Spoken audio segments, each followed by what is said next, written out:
This meeting to order. So the school board, Hendry County School Board meeting for January the 16th, 2024. Thank you for your attention. We will start with the invocation and the pledge. Our Father, who art in heaven, hallowed be thy name. Thy kingdom come, thy will be done, on earth as it is in heaven. Give us this day our daily bread. Forgive us our trespasses, as we forgive those who trespass against us. Lead us not into temptation, but deliver us from evil. For thine is the kingdom, the power, the glory forever. Amen. Pledge Allegiance to the flag of the United States of America and to the republic for which it stands, one nation, under God, indivisible, with liberty and justice for all.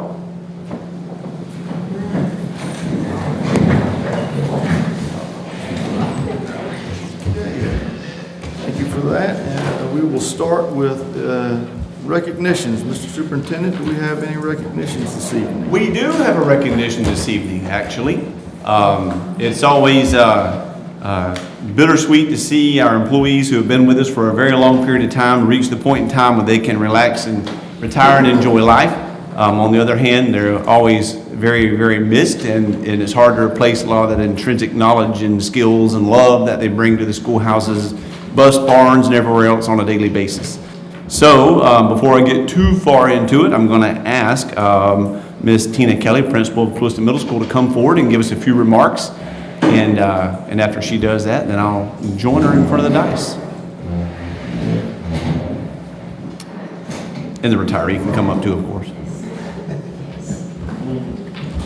So I have the awesome privilege of speaking about Sherry Lee tonight.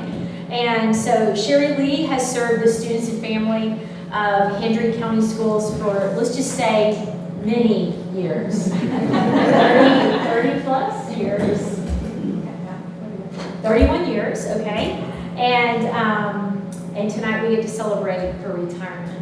And we are so happy to do that. Sherry is so easy to celebrate. She's just one of those people that you can't find enough good things to say about her.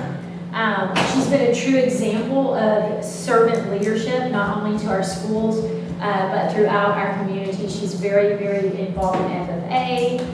She's on the board of Hendry County Fair. She runs our beauty pageants.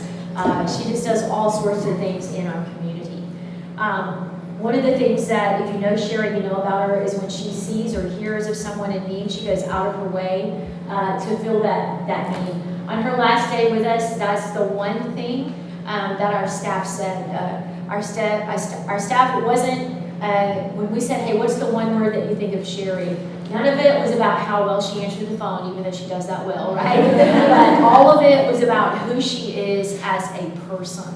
And that just speaks volumes to me. Her desk in our front office, and I'm sure the other schools that she worked in, was truly a safe place for our students and teachers alike. No matter what Sherry had going on in her life, she showed up day in and day out, had a smile on her face, and had an open heart to us and open hands for everybody on our team. So many people was like, she's my safe spot. When I get there, I go to find Sherry Lee, and she's that person, and she's been that person for me personally, for our staff who's here tonight. Just a few of them were able to come tonight, and she made a true impact on our campus just by being who she really is. So we honor her tonight. We're going to miss her like crazy. We already miss her like crazy. But anyway, just thank you for all of you.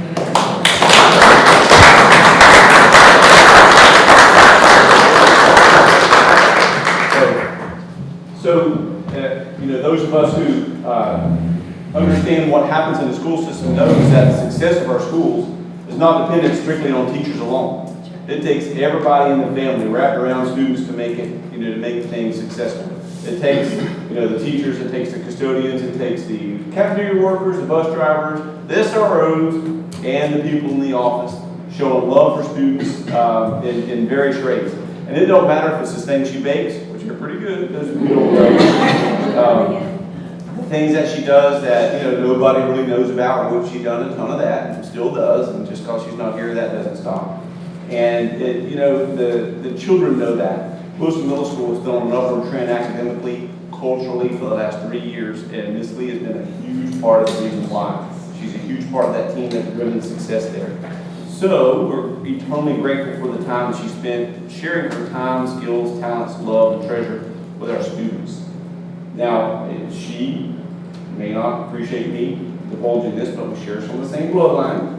And so, you know, so she probably, that's not what she wanted to tell y'all, but it's true, and I'm proud to announce that she's my cousin, and she's one of the great cousins that I have, and I love her for everything she's done for the school district. It is a great privilege and pride that I get to extend to Sherry this certificate of recognition on behalf of the Hendry County School Board, Colusa Middle School, and sincere appreciation for many, I've heard, good years of dedicated service. Her wisdom and commitment and excellence have inspired many to be remembered for years to come. We wish you good health, happiness, and continued success in retirement. Signed by Mr. John Baskin and myself. There you go. Thank you very much.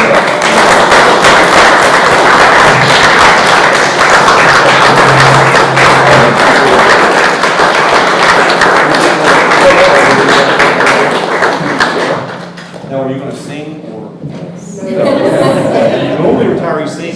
Begged me to be able to speak for about 30 minutes. We had to shut her down. Okay, 1, 2, 3. And 1, 2. Congratulations. Enjoy.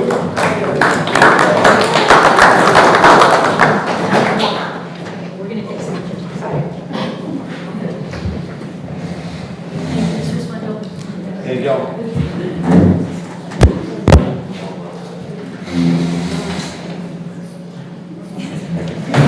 Something else, just a beauty patch again. Busy lady. Yep. All right, well, give me a second to turn it out.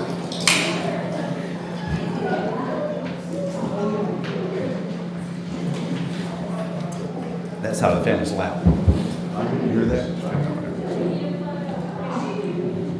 So, all right, Mr. Superintendent, do we have any citizen comments? We have none at this time? No citizen comment. We'll move on to the consent agenda. So, do we, Mr. Superintendent, or do we have a recommendation on our consent agenda? Yes, sir. Mr. Chairman, I recommend to approve the consent agenda as presented. We have a, Second. we have a motion by Reverend Brown, second by Ms. Nelson. Do we have anybody that would like to pull anything from the consent agenda? Maybe just a quick clarification. Item L, yeah, articulates agreement between Glades County and Hendry County Schools. Could you just go over that a little bit? Yes, sir. I'll make sure we have it in front of us.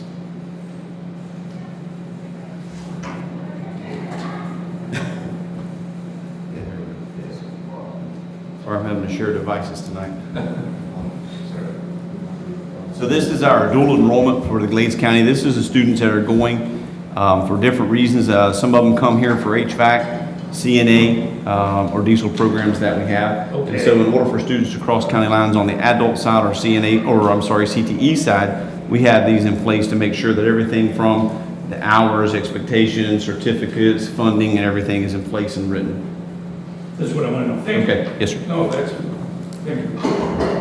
Okay.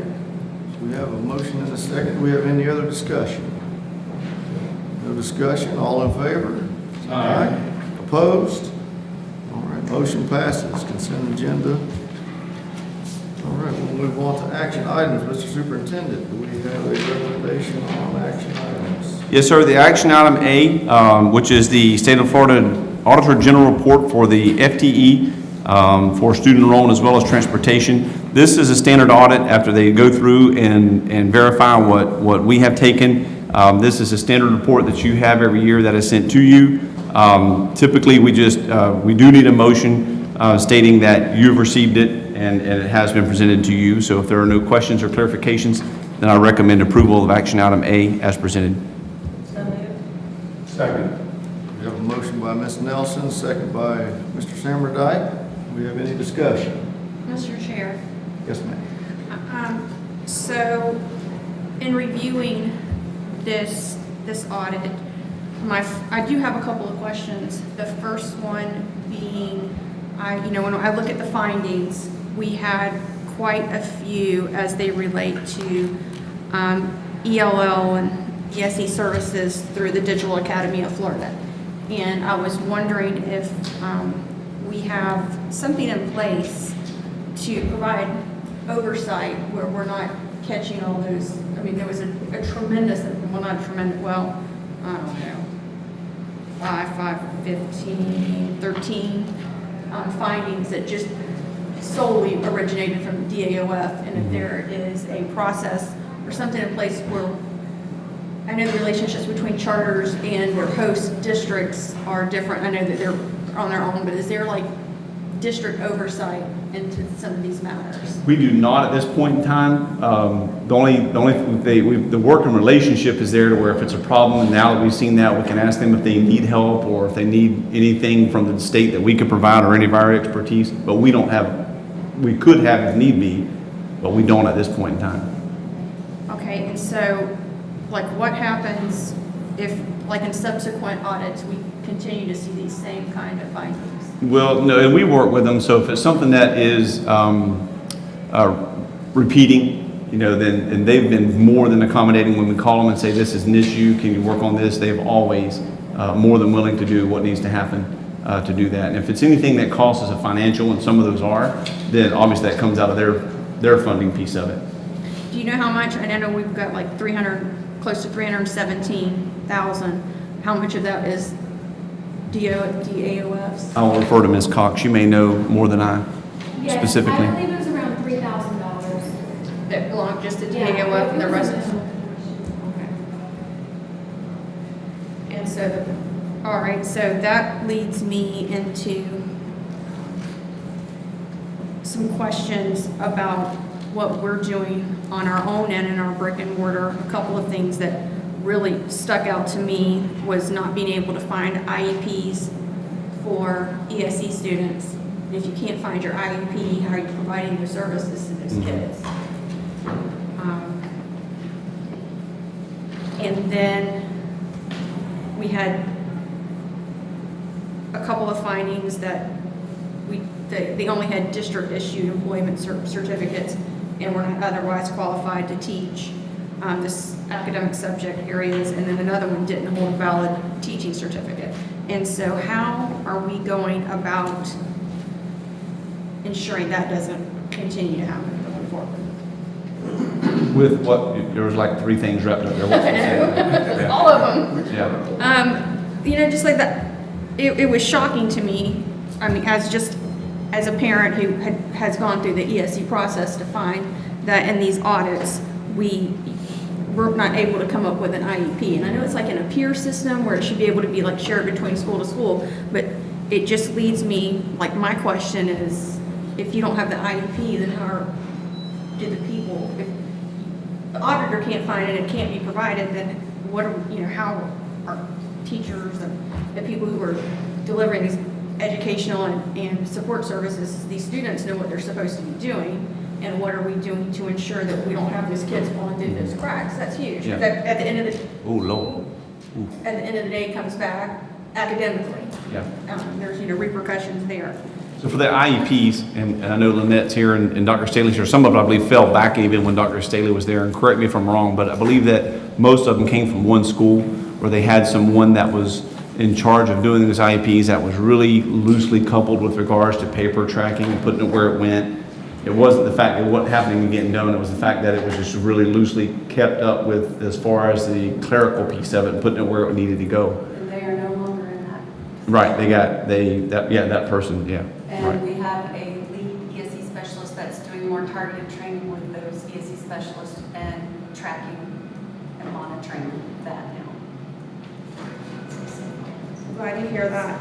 And then just the other issue was the having, and I'm not talking about who like just wasn't subject, they had certifications just not in particular subject areas, but the ones like, there were 2 that had district issued employment certificates only and said they were not otherwise qualified to teach academic subject areas, and 1 didn't hold a valid teaching certificate and was not otherwise qualified to teach. Mhm. And so do we have safeguards in place to ensure that we're here? Because I know the goal is always to put the most qualified, effective teacher in front of students, or do we have safeguards in place to protect from that? I don't know specifically which teachers they're referring to there off the top of my head. The only thing I can tell you is this: it goes back to the old conundrum of, we need X amount of teachers, and we can't get people that even fog a mirror, to apply for some of these jobs. And so when you have some people, the principals do what they have to do in certain times to put, the person that they feel like at that point in time is the best, could serve the needs of those students in those places.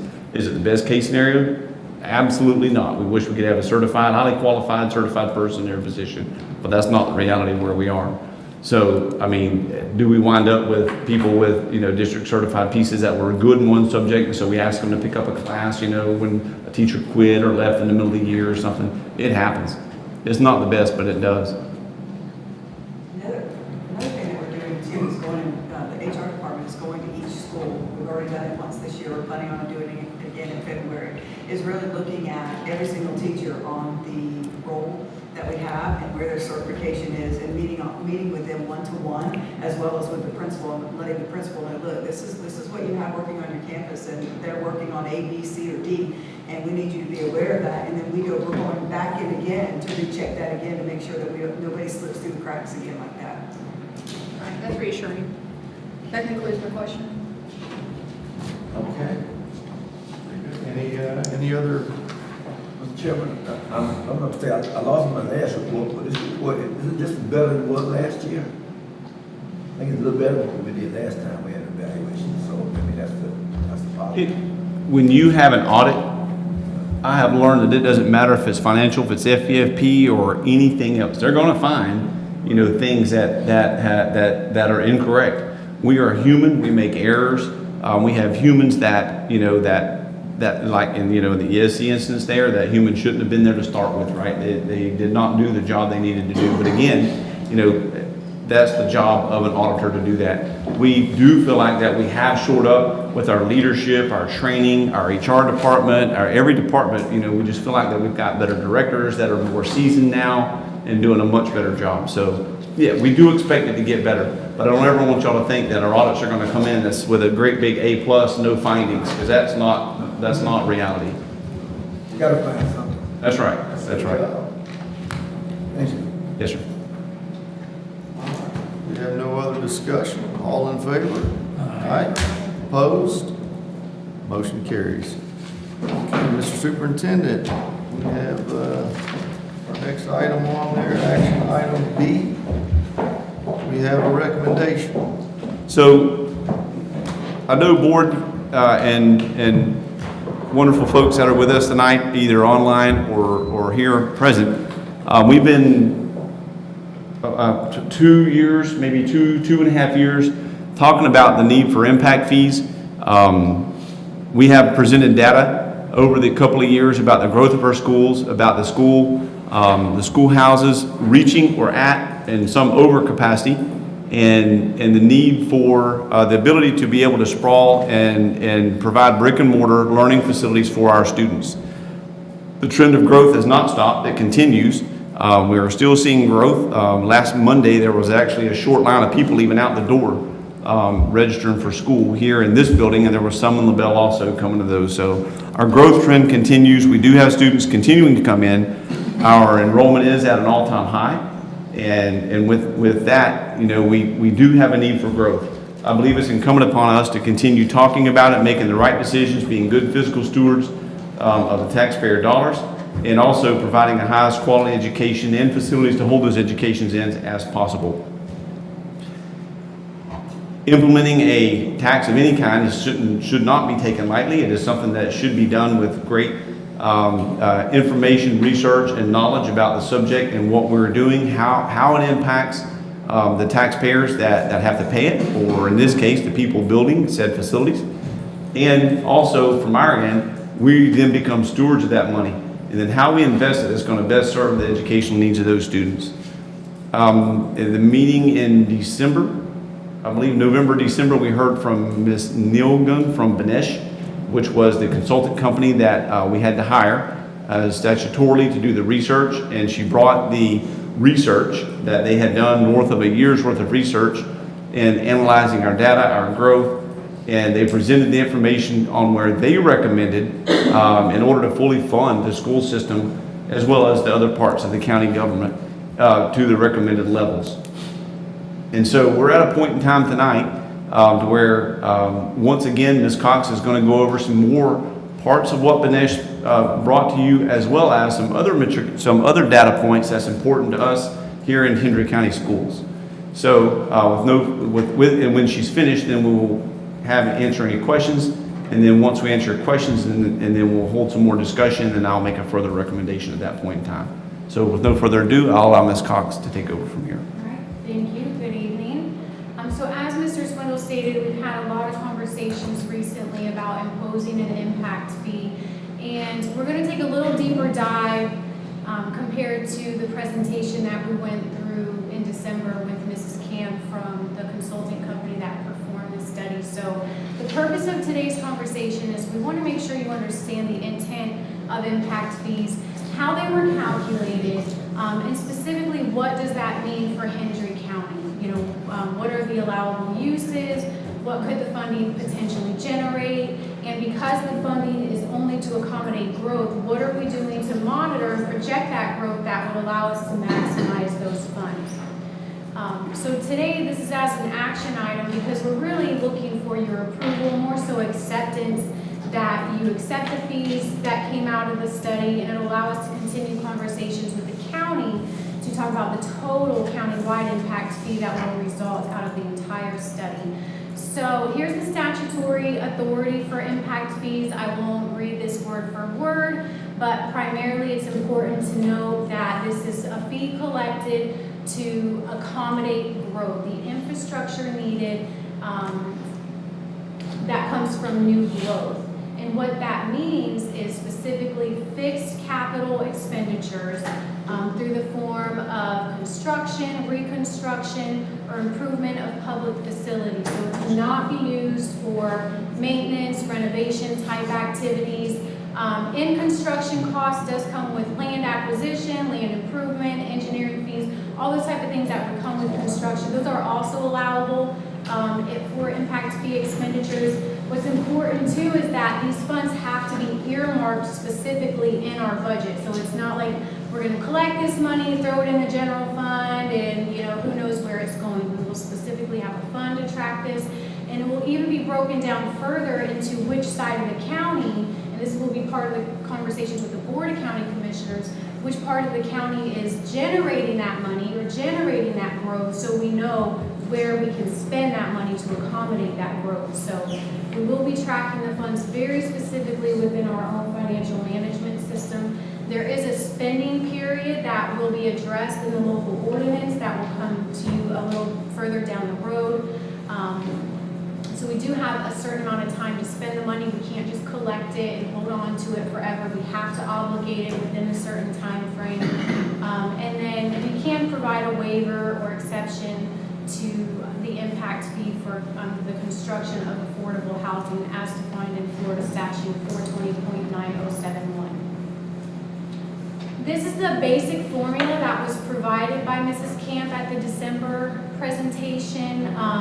It looks basic when you look at it here on this slide. There's a lot of data that goes into this about the cost to add capacity, so compiling all these construction costs, minus the credit, which is kind of current capital revenues that we would be receiving to help mitigate those costs, and then multiplied by the demand, which is really the most important piece of the formula, which is the student generation rate. If you remember in our presentation with Ms. Camp, Hendry County had one of the highest student generation rates in the state of Florida, which is what is driving our calculated impact fee to be much higher than what you saw in that comparison schedule to counties like perhaps Lee, Palm Beach, others around us.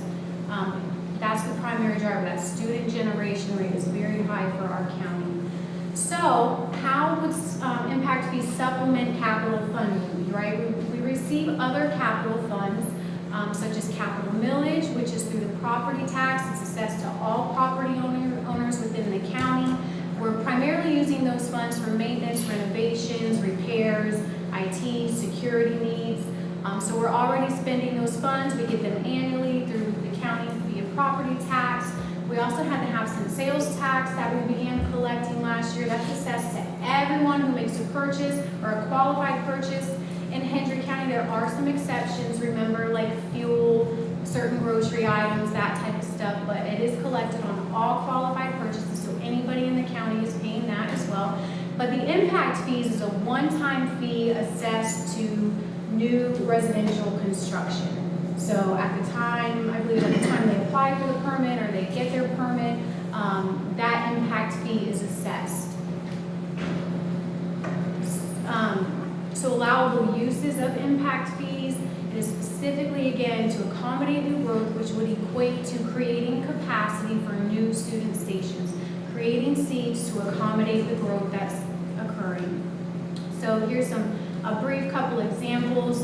In addition to some of the things we've already talked about, you can use impact fees to pay debt service. So if we have a very large project that we have to finance, we can use impact fees to pay off that debt. And you can also use it to purchase new school buses. Of course, there has to be a rational nexus between the impact fee revenue generation and where the expenditure is occurring. So again, if Clewiston is generating the impact fee, we have to spend that money in Clewiston to accommodate that growth. We can't spend it over in LaBelle. It has to be in that geographical area. And most importantly, we cannot use impact fees for existing projects, existing debt service, and operational costs, which would be things such as salaries and benefits. Here are some funding scenarios. So the calculated impact fee on the top of the slide is what we are asking you to approve today. And below that is a graph of what the revenue would have generated. So we've laid out, I think we all understand that we most likely will not implement 100% of the impact fee, because if we were to combine that with the county's calculated impact fees, we're looking well over $20,000, which may stunt growth, and that's not necessarily what we want. So you can kind of see the options that we're looking at between 40 to 100% of what would we want to impose as an impact fee. And then below is the residential permits that were finalized in the last 4 years, and given those percentage scenarios, what that revenue would have generated for our county. So anywhere between, over the last 4 years, 18.2 to 7.2 million in that 4-year total time frame, or 2.3 to $1 million to $6+ million in a year. So you can also see how those residential permits have been increasing year after year after year. So we work with the county on that data to start working through all these scenarios. So the most important piece is, let's say we impose these impact fees, and then how are we monitoring and projecting growth internally, right? We're going to have to become very good at this to be able to spend this money wisely. So here's a slide of our historical enrollment going back to fiscal year 2019 to our the current number, the 23-24 student enrollment number is as of December 21st. So you can see we're, 300 plus students where we were 5 years ago, with the majority of that growth occurring in just between fiscal year 22 and 23. No, this excludes DAOF. This is all pre-K to 12, Hendry County, brick and mortar, including our whole virtual program enrollment. So that's kind of historically, these are some of the data sets that we look at when we are looking at growth and trying to project where it will occur. This is a little busy, but it is also important to slice the data in another way, look at it by grade level. What grade levels are experiencing growth? How is that data tracking? And interestingly, I think you would expect in K to 12, it's kind of up and down, right, based on birth rates and other things going on in the county. But it's interesting to see the steady incline in pre-K. And lastly, another way we segregate the data is by city. You can see this is again since 2019. This slide does exclude HOLA, our virtual program, and it also excludes ESC Hospital Homebound, because those are not seats in our schools. So we're just looking at the seats in our schools. So you can see we've, especially on the LaBelle side, there's been a 300+ increase in students, whereas Clewiston hasn't caught up to where they were back in 2019. So this is just a few of the data sets that we look at when we're looking at our enrollment trends. You know, other things to look at include capacity, right? It's important to understand the relationship between capacity and enrollment. We also have to understand, you know, where growth is occurring in the county. So working with the Board of County Commissioners to understand where these residential units are planned, but also monitoring bills that are coming out of legislative session that have an impact on our enrollment, such as, you know, the Universal Scholarship Bill that came out this last year. You know, I'm sure you can see it's a 15 student increase we had from last year to this year currently. I'm sure that bill has had some kind of impact on that. So we do have to keep track of things coming out of the legislative session as well, because they do play a role in our enrollment. So again, today, you know, our next steps are for you to approve the calculated impact fee rates. And again, this is just your acceptance of the rates that came out of the study. We will not move forward and impose these rates because from my understanding and reading the statute, so no, this might change a little bit, this is strictly my interpretation from reading the statute, we will still need a board resolution authorizing the imposing of the impact fee. We will have to continue to work with the Board of County Commissioners because again, we all need to be strategic on the fee we're going to impose so we're not stunting growth. So we will continue to do that. And then the county will develop an ordinance to impose the fee, which we will have to advertise for 90 days. And then we can begin to impose the fee in which the county will collect and distribute to us. So there's still a lot of steps to happen here. But simply today, we wanted to share this information with you and again, just get your approval of the calculated impact fee that came out of the report. So with that, I'll conclude, and if you have any questions. Yes, sir. I think you've already answered it. Just want to make sure LaBelle and Clewiston, if LaBelle has more than Clewiston, the money is spent in LaBelle. If the revenue is generated in LaBelle, it is spent in LaBelle, yes. Okay. But to be clear, you said if they have more. So it's not a matter of, Yeah, she got it right. well, wherever the money's generated, that's where it has to be spent. So more or less doesn't matter, or wherever it's collected, it has to stay there. Okay, okay, all right. We got to grow some more Clewiston. Well, I think that's in the plan. So the last prior 2 years, we had exponential growth in LaBelle. This year, it sort of plateaued. The growth we've seen this year has been on the Clewiston side. So we have seen Clewiston growth this year. Thank you. Mr. Chairman, Yes. so thank you for your presentation. You speak Pusan, so it's given me a lot of questions to see I've jotted down here. So when we're talking about, traditionally it has been, the areas of growth have been LaBelle and then the Clewiston side. But what a newer trend is, you know, and we've talked about this before, we have property out in like I would call it like the mid-county, like the halfway point. And so in these discussions with the county commission, are we going to be creating like funding zones? Okay, Yes. so if we're having that growth out there, is that the name Banyan Village? Would that go towards facility there? Or are those kids going to be assigned to either, I think the Road of Pioneer has typically been the geographic dividing area.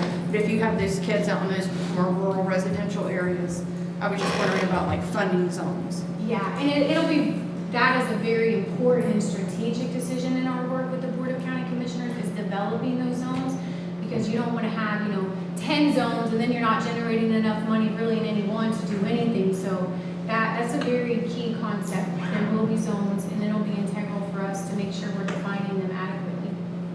And when we think about, and when looking at that timeline, if everything goes without a hitch, we queue up all the meetings right on time and get everything advertised and implemented, like what is your estimated implementation? Like how far out does that look like? In my personal opinion, That's what I'm here for. I would hope by summer. Okay. And so if we're looking at summer on that, if we already have projects in the works, would we be able to apply those impact fees to the projects, for instance, the VPK Center or the high school? From my understanding of the statute, no, we would not. And then my final question is going to be, when we're looking at capacity and as like the driver of need for facilities, new facilities, I know that we take in, particularly in, on the LaBelle side, out-of-county waivers. Do those have to be deducted from like actual capacity? Because we could clear up capacity, it would probably a lot of people not be happy, but clear up capacity by saying, you gotta go back to your home county to create capacity for our Hendry County students. Or is that, do we get to keep those out-of-county waivers and then determine facility space need for the addition? That's how we're doing it now. And we have done some denying some requests based on capacity to certain schools. But then, yes, the capacity is determined on who's there in county and out of county. Okay. Because maybe I'm like understanding it differently, but I thought that, just like you said, acceptance from out of county is based on available space. And Right. So we have a percentage, so we know when we start getting about that 92 or so percent, we won't take anything else from out of county. We have to reserve some seats for in-county people. So we won't go to 100 and then cut it off. We cut it off to where we give the extra space to our in-county people who are still coming in. Is that? I was just thinking about that, like in our calculations and how we're determining the need or where the new facilities, the need is based on like your capacity. Right. And so if, you could free up capacity by saying, we're not gonna do out-of-county waivers, because we have to clear it up for our people. And if I can add into that, it's something that we're working on, is to make sure that we have those capacity numbers at the ready and publish them. I know Dr. Staley and I were working on that before the break, so soon it should be available to where you can always access that information to know where each school stands as far as capacity. Okay. Thank you. Okay, just a couple of questions myself. So when you're talking about zones, like Banyan Village students in Banyan Village tend to impact schools in LaBelle. I mean, that's geographically how we've done that. Pioneer, and so forth, Leduc and so forth have always impacted the schools in Lewiston. Is there only two divisions? Are we talking about a division where Pioneer stands by itself because it has some houses built? Yeah. Aren't we just dividing it between, I thought it was the impact, how it impacts the schools. Well, this is how people in Pioneer impact Lewiston. This is how Banyan Village and Greater Port LaBelle impacts LaBelle. Isn't that the way you... 20, and then next year there'll be a 280, and so as that continue to grows, then Banyan Village most likely will become a zone of its own, because then we will have to save those funds to be able to fund a said school there. A prime example is Central County now. We got about, I believe the last count, we had 701 students that had Montour resident addresses. We had about 120 between Leduc and Pioneer. So quite frankly, the next addition of a school, if you look strictly on that, should be in that Central County area and what that looks like. So we're already kind of looking at that, kind of vetting what that will look like and where the strategic place would be and to accommodate that need. So we do have to look at it in zones, even though today, if it's collected there, it would be if we had to add a wing at said school here in Lewiston. But when we decide to pull the trigger and go for special facilities funding, that's correct. And we will have to create that, specified spot where it would be. But until then, we could use the money for additions, new construction, or capital improvements, but not maintenance. Good example. If today, we do not have today strategic plans to build one in Lewiston. So what we would do then is at an elementary school, which those are the ones that are really being very crowded right now, we would have to add a wing or a building, you know, at a said elementary school in Clewiston, and that, if it was from that said Pioneer line this way. Right. So it's my understanding at this point now, we will accept these funding scenarios. Say, yeah, that's what it is. But we have not decided whether our amount would be 90% or 50% or 40%. That is still to be determined, and that will come back to us in a presentation later Yes. after you have met with the county and decided how much, because obviously we need the growth, but we don't want to stop the growth because now we're giving them a $30,000 impact fee. That is correct. So, and you would think that that could be completed before summer? Like I said, I would hope so. You know, we're probably a year and a half into this. At least. Now, today, that's right. Yeah. And we can't control, if it was just us and our piece of it, I believe that we could easily have our piece ready, but there is a lot of governmental moving parts that are outside of our control there. And everyone has to be very cautious and methodical as they go forward. We would hope, obviously, and I don't think anyone does not, you know, have the desire to get this put to bed as soon as possible. But you're right in what you were saying there. Today, our ask is, we'll clarify the ask, but then come back to you with that implementation fee, because that does need to be the same on the county side as well as the school side. And so once we move forward, then yes, we would come back and then give you options. We would say option A, this is what our combined staffs recommend. Option B, option C. And then y'all can, as collective board wisdoms, and y'all can decide where, you know, what y'all thought was best. I've talked to Ryan Alexander, who's the director of planning for our county, and you know who he is. And there could be a lot of potential growth. Right now in Port LaBelle, greater Port LaBelle, not including the part that's in Glades County, there's over 7,000 empty lots. And that's not the only areas that we're growing. Water lines are running out 80 to the county line, so you're gonna see more growth on 80. And I always mention that U.S. Homes bought a lot of property on 78 over against the river, all in Hendry County. I think we have a lot of potential growth going on, so I think impact fees are really good. I don't want to stifle it, but I think we'll have great utilization of them. Thank you. So I do have a couple of questions myself. You'd mentioned a timeline to spend that money.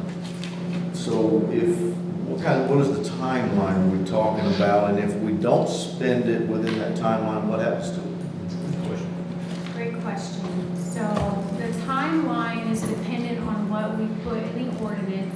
And the last ordinance that we had back in 2005, that time period was 6 years. So 6 years to obligate, right? So let's say we decide to add a wing somewhere and we need to finance that for 30 years. Well, now we've obligated it, right? It doesn't matter if it takes us 3 years, but we've obligated that money. When I polled some other districts about their impact fees, some of them had terms up to 10 years. They had 10 years to obligate the funds. So again, it depends what is in the ordinance. Okay, so it's not a 6-month period or anything like that? Yeah, We've I got did some- not see anything in statute that had a specific time frame on it. But I know we had 6 years in our prior ordinance, and then some counties have up to 10. 10 was honestly the most that I saw. Okay, and that was, yeah, so that's good. I was just kind of concerned about that. And if we piece do of it. not obligate it within that time frame, then we will have to repay it. We'll have to repay the county, who will then track down the owners, and they will have to refund. They'll redisperse that out, okay. Yes. Did that again? Wow. We will have to refund the revenue that we collected. Here we go. Yes. Yep, and in some ordinances, like I said, when I reached out to other counties, some of them had returning that amount plus interest. So, Oh, wow. so we would not want to get to that. With our growth, I don't foresee that happening. But, okay, so now the other question was, I know that this is showing homes. Is there a reason that we didn't include businesses? Did we not look at businesses? The school impact fee doesn't look at businesses because there's no students generated from that. It's the Okay. residential units that typically are generated. Students have children in the homes. But now for the county impact fees, they do look at that. They will look at that from Yes. the county side. Yes. Okay, all right. I just was kind of curious on that. can ask them to add it, I'm okay with that. Well, I see, you never know, I mean. So when it goes to multifamily, so it's an apartment building, and say there's 100 units in the apartment. Each unit in the apartment or building theoretically could be impacted $10,000. I believe that is the concept. That is,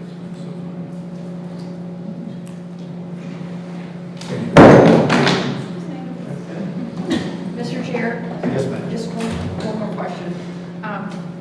So, correct me if I'm wrong, but when we were looking at the growth from 22 to 23, it was like in excess of 300. But from, yes. Yes. And so now we're looking at from 22, 23 to this year, 15? Yes. Okay.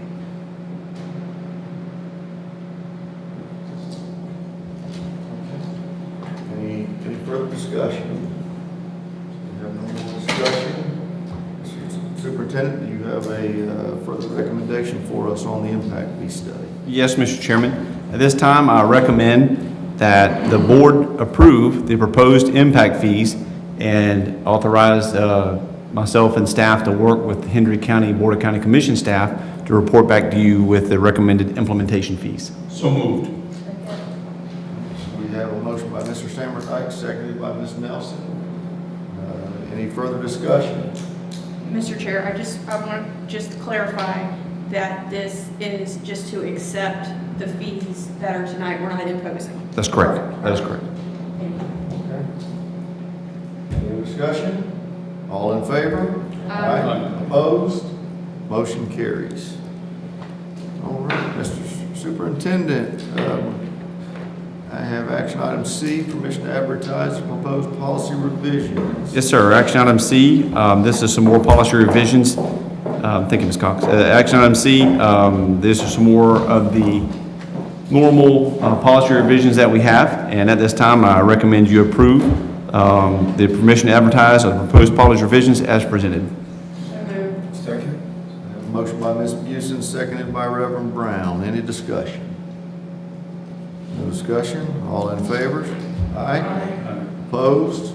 Motion carries. Okay. So we have no old business. Any attorney updates? Not at this time. No attorney updates. Okay, we will move on to board member business. We'll start down with the attorney. Madam Attorney, do you have anything? No. Mr. Superintendent? Don't forget, board, we look forward to seeing you all Thursday night at Christ Central Church in LaBelle for the Golden Apple Teacher of the Year celebration. Again, not only that, but this year we have combined it with our Employee of the Year.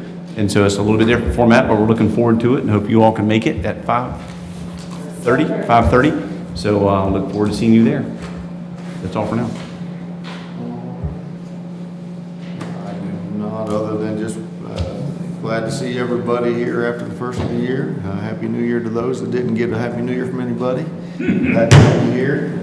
Other than that, Mr. Sammerdyke, do you have anything? Just a couple of quick things. Could you give us an update on the pre-K building? I walked through there this afternoon. Looks like quite a project going on. Are we sort of online? Is everything moving according to our schedule? Funny you should ask. Mr. Busen was hoping you would ask that. Mr. Busen, take it away. The demolition is probably about, it's almost done. We have a few more things in demolition on one of the bathrooms. All the walls are down, all the ceilings, anything on the wall are down. We're gonna start plumbing in here. We started our studying in the plumbing here last Thursday and Friday. We'll be finishing that up. The electricians have already started back to, start rewiring, and the block should be started probably sometime Thursday or Friday. So we should have walls here pretty quick. So the plumbing, so we got IBK, pre-K students. How are we doing the plumbing in the bathrooms? Every classroom's gonna have a bathroom. Well, that's what I wanted. I was hoping that was Yes, your sir. answer. But when I walked through there today, I said, how are they going to handle? They're gonna be all cookie cutter rooms. There's gonna be, it's gonna be a slightly different. Well, it looks like you're gonna have to go through the cement a lot for the drainage, sewage and so forth. I mean, it's quite a big project. It's fun. It's massive. So, no, you answered the question, didn't you? Yes, sir. So the other question I have is Swamp Cabbage Parade is coming up. It's one of my favorite events there in LaBelle. And so, you know, and I always say that we need to have be more eyes on what's going on in our schools. And one of the ways that we can do that, and I've brought this up before, is if we had more floats in the parade. And, I mean, there's some great activities going on. We have great sports, we have learning centers, we have IT, we have agriculture, we have all these events going on, but hardly anybody knows. And we don't have a local newspaper anymore. How does anybody in our community know what's going on in our high school? Can anybody answer that? How do people know? There is no answer because people don't know. But one of the ways we can do it is in the parade, if we had a few things. I did talk to Paul Metter. Paul Metter is the gentleman that donated the truck for our driving program for CDL. And I said, boy, if we could put some floats in. And he said, trailers, you just tell me what you want. What kind of hitch assembly you want and stuff like that, I can get them for you. So, a lot of times, well, how do we get there? Well, we have that available to us if we have support from either elementary school or middle school or high school. I've talked to a couple of teachers at the high school about having them do it, but it could be something good. And the window to sign up for the Swamp Cabbage Parade is not closed yet. So we just got a note saying who wants to be in the parade. And I just think if we move in that direction, and I'm not sure every principal says, oh, that's one more problem or one more headache. But I think it's some way that we can get some recognition and people can see what's going on. Because everybody in the world comes to that parade. Everybody in a county, I think, comes to the parade. At least they would get to see what's going on. And so that's my suggestion. We try to be a little more proactive in that parade. And we have the trailers available to us. So I think you mentioned the same comment in December. I mentioned the same comments all the time. Yeah, that's okay, but based, when you said that, I went back and I sent a shout out to the principals and asked them if they had clubs, events, groups that would like to do that. Please do that, you know, the board would like to see more engagement there. And we actually got several reached back out and said, yeah, you know what, we think we will this year. We've been thinking about it. And so I know even Ms. White's going to have a group in there. And I think she's going to dance all the way through it. I don't know. Yeah, I'll be there in other capacity. Okay. But my people will be there with a float, Got it. and we're getting that together now Good. for ESE and student services. I know the high school is going to have one or two. I think some athletic clubs are going to be doing some things. So it did. They heard it. They appreciated it. And I'll be with the principals tomorrow. I'll try to get a quick list. You know, I mean, you could pull an ag wagon with a little bit of high school ag, put a cow in there or something. Yeah. It catches people's attention. Our literacy bus will be in there too. Literacy bus? About right it. You want to ride on it? Maybe on something. You want to? Right at the top of the bus. Yeah. It's Well, very nice. It's like. I'm sorry. HR liability, no. We could have our attorney. Yeah. Not on top of the bus. Not this year. But do we want to does the school board want to be in the parade with? That guess be my next question. On the dune buggy? On something.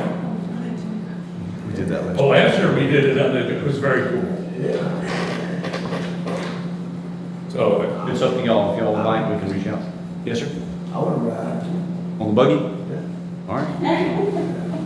What's on top of the bus, man? Oh, yeah, that was last year. Yeah, we're looking on the buggy. So you want to look into that? We'll see. Okay. It looks, I wouldn't say it's 100%. Okay. We're happy to do it. What do we have, one more meeting until the Swamp Cabbage Parade? It's usually end of February. It's the last full week, it's like the 24th. We have two. Two more meetings. We should have two, yeah, there should be two in February. Okay. So you want to secure a ride then? I'll do my best. You have anything else? No, thank you, sir. All right. Ms. Nelson? No, Mr. Samardine addressed what I wanted to address, so we're good. All right. Reverend Brown? Happy New Year to everybody, and I'm looking forward to an exciting year. Very good. Ms. Houston?